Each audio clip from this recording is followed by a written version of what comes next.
Ads. In 2018, it is nearly impossible to scroll through any social media website without discovering pop-up advertisements.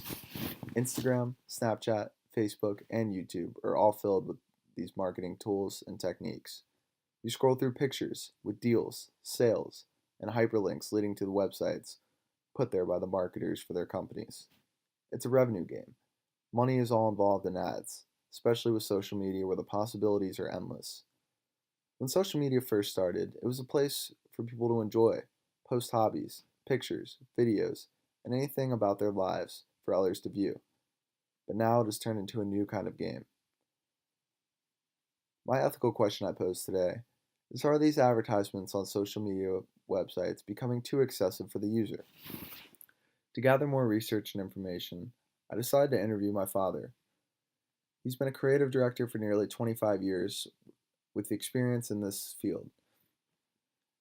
Today he reveals techniques and strategies used by these marketers with social media ads and how they are affecting the future.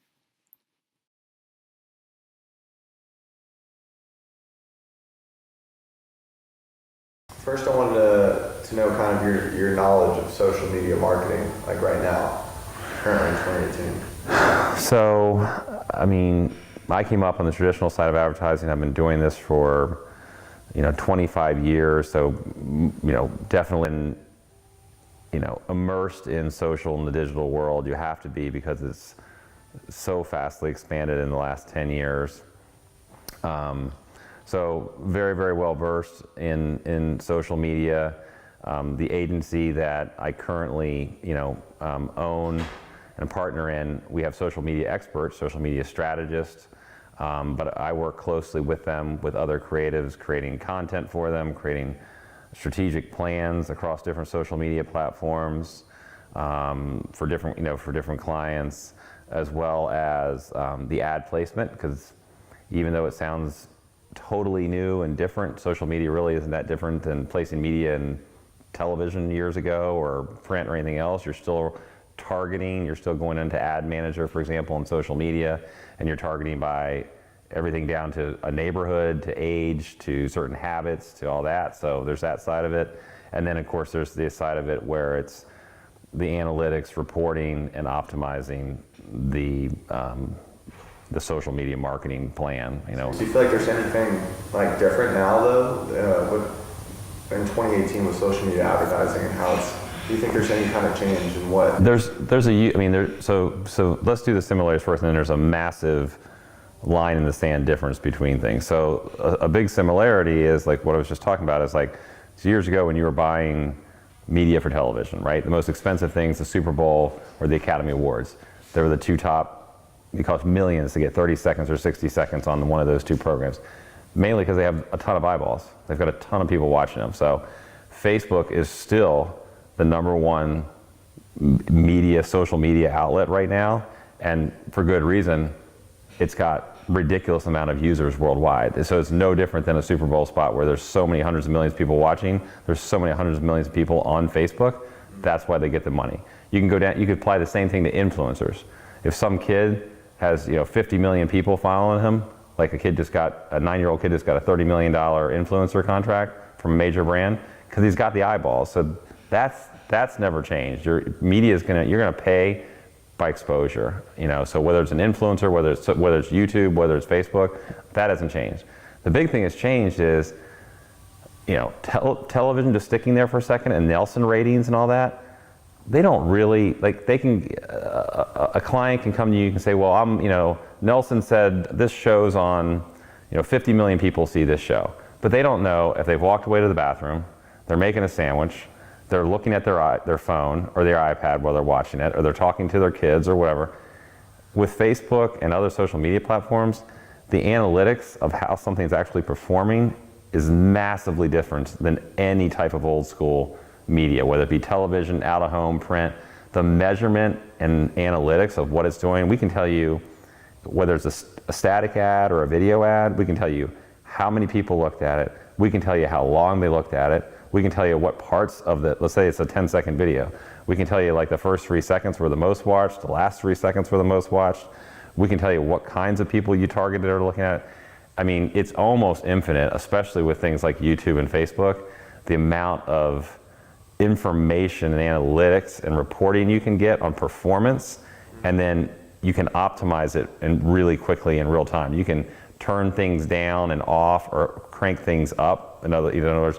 So like, you can't do that in television, you can't do that in print, you can't do that in really any old school medium. You know, it's really a social digital world, be it Google AdWords or the social platforms. You're saying a lot of the benefits of, from a marketer's perspective, to gather all this information, but from a consumer's eye, or any kind of user that has these applications downloaded, do you feel like they're almost taking away from what it used to be back in, say, 2013, 2014, with the enjoyment of having these social media apps? Now it's almost turned into a marketing frenzy.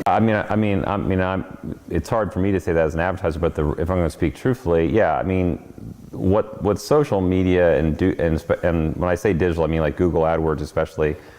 I mean, they're incredibly intrusive, and we've all seen the things happen this year with, you know, Facebook's kind of scaled back and the sharing of information, all this stuff. But the reality is a ton of watching that we can do as for the clients, the advertisers, Facebook themselves, YouTube's themselves, you know, the advertising agencies. We still have a ton of, you know, call it Big Brother information, whatever you want to call it, analytics on what people are doing. We're able to retarget ads based on your behavior on social media or on Google. I mean, Google AdWords are super powerful because we know at any given moment and any given day what people are searching for. Let's say you have a destination brand, Hilton Head Island, you know, Chamber of Commerce, or what do you want to call it. We can find out and what people are searching for, and Google AdWords especially, we're going to find out, and we analyze all the time what's the hottest searches going right now, and we buy those words and phrases.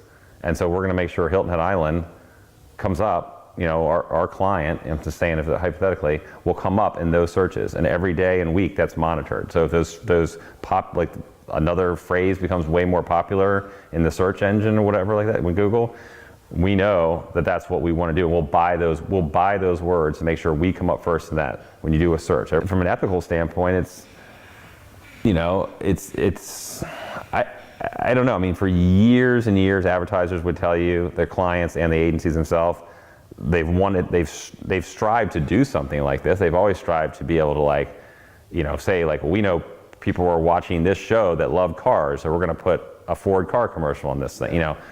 But now the accuracy of the information is undeniable, and do you essentially, I mean, it's almost like you would say to place blame on, I guess, just the evolution kind of technology has kind of created this marketing frenzy almost, because, you know, it was inevitable that with technology getting better, with data getting larger and analytics getting greater, I mean, there was really just no stopping this at this point. So yeah, I don't think there is stopping it, because even beyond social and digital, the little ways we've talked about it, the Google AdWords, the Facebooks, the Instagram, YouTube, you got to remember now with beacon technology and cameras everywhere, there's like the smart home. I mean, you got smartphones, smartphones. Not smart homes are more popular than smartphones anymore. So there's so many. Everyone's got an Alexa. Everyone's got all that kind of stuff. Are all touch points of data that advertisers and brands, and especially the Facebooks, Instagrams, Googles of the world, are going to use. Make no mistake, the products these guys have made to come into your house as smart home devices, you know, there are appliances, major appliances, LG, Samsung, all these things have all the Alexa speakers and smart speakers inside of them.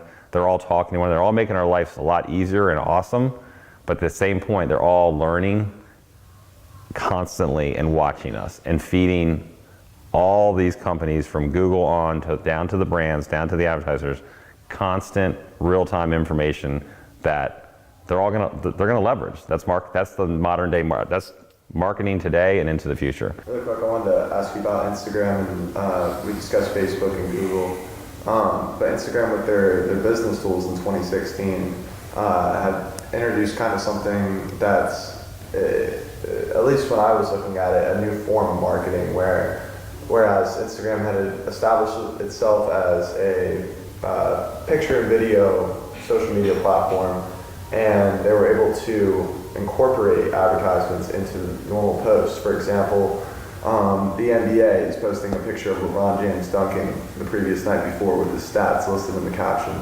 And as you go to like the picture, as you would normally double click, you click on it once and an advertisement comes up for his Nike jersey hyperlink for $150. So with these new business tools, I just wanted to kind of know your opinions on Instagram specifically and their brand. Yeah, I mean, I've heard people call it like, it's the sort of the new thing, and it's like embedded advertising.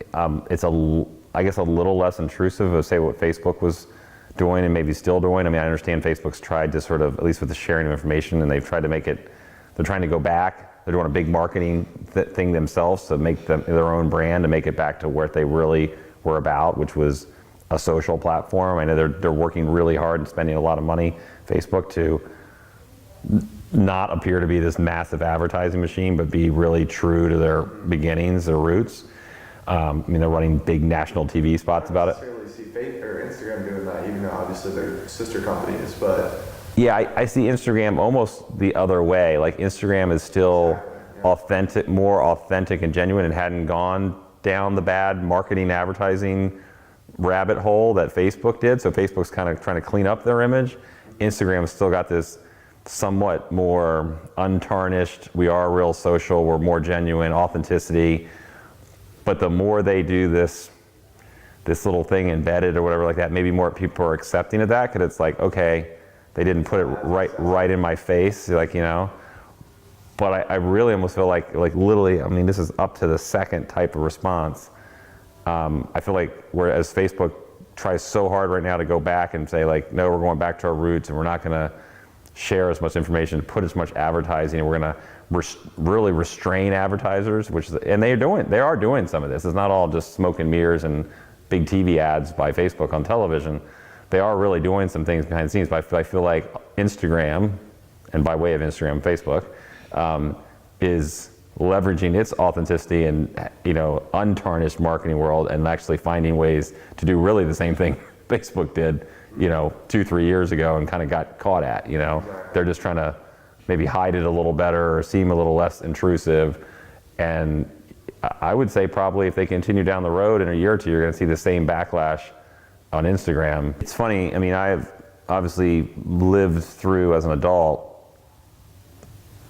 everything. I mean, everything that's happened in socialism, like the good, bad, the ugly, the ones that have come and gone, the ones that have come and stayed, like Facebook, you name it, YouTube growing into one of the largest search engines in the world, I don't think advertising's not going to be in any of them, because there's too much power and there's too much money, meaning, I don't care who's behind any of them. Google, YouTube, I mean, Facebook, Instagram, Snapchat, they're going to be, the brands and advertisers in the world are going to be constantly coming to them. And this goes beyond even what market, I mean, politics, everything. Anybody that wants to put a message out there and influence is going to come to these companies, and the more and more eyeballs, more and more people that are on them, they're going to say, we've got money, we've got lots of money for you. And so I just don't think there's going to be anyone that turns that away. They're going to try to find ways that are less intrusive, whether that's sneaky or whether that's just trying to be like less intrusive, but they're not going to turn down the money. And it's like, if another social platform comes up tomorrow, which is interesting, because I've lived through, like newer things, like which are not new anymore, Snapchat, or whatever, but it doesn't really seem like anything truly new and something. I mean, in social media and digital stuff happening all the time, and we all sort of lived through that. Really, in the last few years, it's not like someone else has come on gangbusters. I mean, you could pretty much say, and maybe some because you're younger, but like Snapchat's almost old. Like, it's not like this new hot thing anymore. I mean, people have been using it for quite a bit of time. I mean, there hasn't been a new big social platform that's bursted onto the scene, and no one's going to come in and take down Google or YouTube. I guess in the end of the day, there's a big ethical question in how we always have been in marketing and advertising, always. Because the very nature of what we're trying to do at the core of advertising is using storytelling to persuade people. We are trying to persuade you to think different, feel different, and essentially act different. Ultimately buying something, a service, a product, right? Or go out and talk to other people about buying a service or product. So the very nature of persuading somebody can be subversive in a lot of ethical things just to begin with. And you can go back way before marketing, like, you know, people were spreading Christianity. They were trying to go out and persuade people to think differently. Were they being subversive? I mean, I'm a Christian, but a lot of people will tell you Christians did some pretty bad things over hundreds of years trying to get, you know, parts of the world to change the way they think and do. So the very nature of persuading somebody to think and act differently can be considered unethical on a lot of fronts. Where social and digital has changed things is, and I said this earlier, but the big difference is the knowledge and information we are able to gather based on the technology is not only very powerful, it takes that subversiveness to a whole nother level.